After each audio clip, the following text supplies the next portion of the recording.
دفعہ کی بات ہے، ایک پرنسس امیلیا نام کی تھی جو جادوئی سلطنت میں ایک شاندار قلعے میں رہتی تھی۔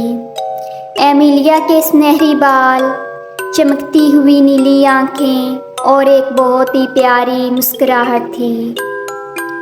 وہ ایڈونچرز کرنا پسند کرتی تھی اور جادوئی دنیا کی کھوج کے لیے مشہور تھی۔ ایک دھوپ بھری صبح جب امیلیا قلعے کے باغات میں ٹہل رہی تھی تو وہ ایک چھپے ہوئے دروازے پر جا پہنچی جو ایک بڑے سے گلاب کی جھاڑی کے پیچھے چھپا ہوا تھا۔ اس کا دل جوش سے دھڑک رہا تھا۔ اس نے دروازہ دھکیلا اور ایک خفیہ کمرے میں داخل ہو گئی۔ اندر اسے ایک پرانی کتاب ملی جو پراسرار منتر اور جادوئی کلمات سے بھری ہوئی تھی۔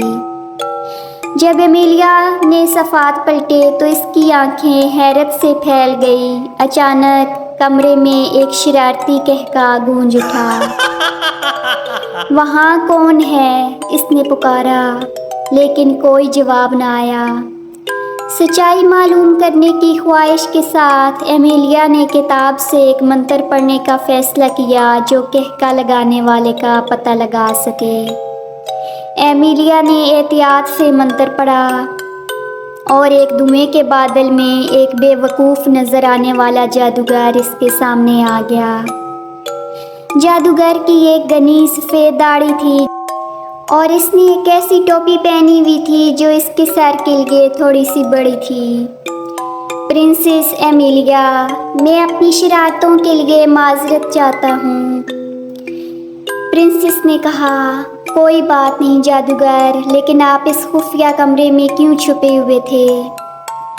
جادوگر نے جواب دیا، "دیکھیں پرنسس، میں ایک جادوگر کا تربیتی مرحلہ گزار رہا ہوں اور میں نے سوچا کہ یہ کمرہ میرے جادو کے منتروں کی مشق کرنے کے لیے بہترین جگہ ہوگا بغیر کسی کے مداخلت کے۔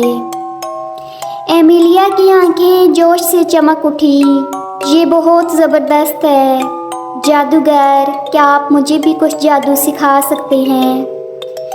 جادوگر نے امیلیا کو کچھ منتر سکھانے پر رضامندی ظاہر کی، لیکن اس نے شہزادی کو احتیاط اور ذمہ داری کے ساتھ یہ سب سیکھنے کو کہا۔ سب سے پہلے اس نے سیکھنے کے دوران ایک کدو کو گاڑی میں تبدیل کرنے کی کوشش کی، لیکن اس کی بجائے اس نے غلطی سے اپنی پالتو بلی کو ایک بڑے کدو میں تبدیل کر دیا۔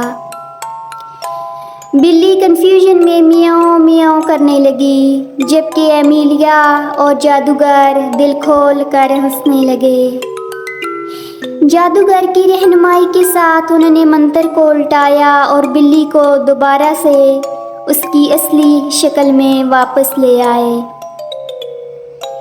آنے والے دنوں میں شہزادی اور جادوگر نے اپنی جادوئی مہارتوں کی محنت سے مشق کی۔ انہوں نے کوسے قزح کے رنگ کی تتلیاں بنائیں، پھولوں کو گانے پر مجبور کیا اور یہاں تک کہ قلعے کی دیواروں کو ایک مزاحیہ رقص کرنے پر مجبور کیا۔ امیلیا کی ہنسی قلعے میں گونج اٹھی جب اس نے جادو کے ذریعے خوشی پھیلانا سیکھ لیا۔ شہزادی امیلیا کی جادوئی مہمات کی خبر شاہی خاندان تک پہنچی تو انہوں نے قلعے میں ایک بڑا جادوئی شو منعقد کرنے کا فیصلہ کیا۔ امیلیا جادوگر کے ساتھ اپنی نئی مہارتوں کا مظاہرہ کرنے کے لیے تیار ہو گئی۔ سامعین نے زوردار تالیوں کے ساتھ داد دی جب امیلیا نے ہوا میں ایک بادل کی طرح کبوتروں کو ظاہر کیا۔ پھر اس نے جادوگر کی ٹوپی کو خوبصورت گلابوں کے گلدستوں میں تبدیل کر دیا۔ لوگ حیرت میں رہ گئے جب امیلیا نے اسٹیج پر اڑان بھری اور سب پر چمکدار ستارہ مٹی چھڑک دی۔ شو کے اختتام پر سلطنت جوش و خروش اور تالیوں سے گونج اٹھی۔ پرنسس نے نہ صرف جادو کی ماہرین بن گئی بلکہ اپنی جادوئی پرفارمنس سے سب کو خوشی اور ہنسی فراہم کی۔ اس دن کے بعد